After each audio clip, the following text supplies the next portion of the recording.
need to feel that you respect me. I need to feel that you love me. Just like you need to feel like I care about you. When you love someone, you kind of have some needs from them.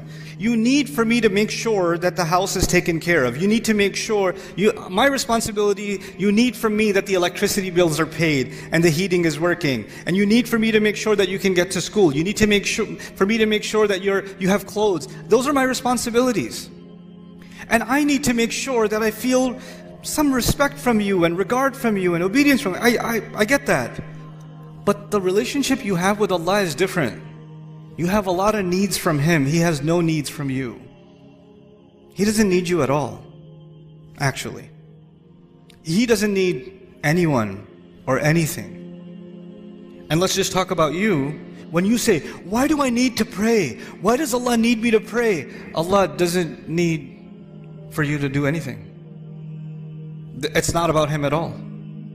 Allah even says, when nothing will remain. Let me just give you an example from the Quran. When nothing will remain in this universe. Let's talk about that about the glory of Allah for a second. Recently I was in Qatar during the World Cup. And the team that wins, so Argentina wins. And it's a glorious event. And they're being celebrated as champions, right? But imagine if the athlete was being celebrated, but there was no crowd, no cameras, no stadium, nothing. A guy lives on his own on an island, and he kicks a ball into a goal and says, "Glory!" and nobody's there. That sounds psychotic, doesn't it? To have glory, you need to have an audience. To be acknowledged, you need to have people around, somebody to be acknowledged. To have praise, to have appreciation, you can't have appreciation by yourself. You gotta have someone doing it for you.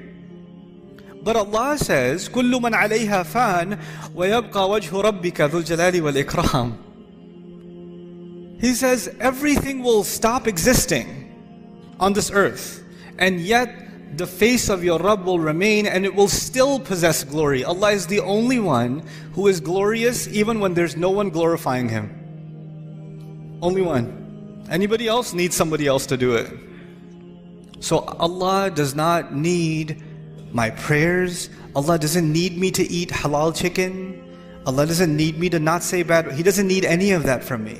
So just get that thought out of your head that somehow you're doing anybody a favor. Allah even says, يَمُنُّونَ عَلَيْكَ أَنْ أَسْلَمُوا.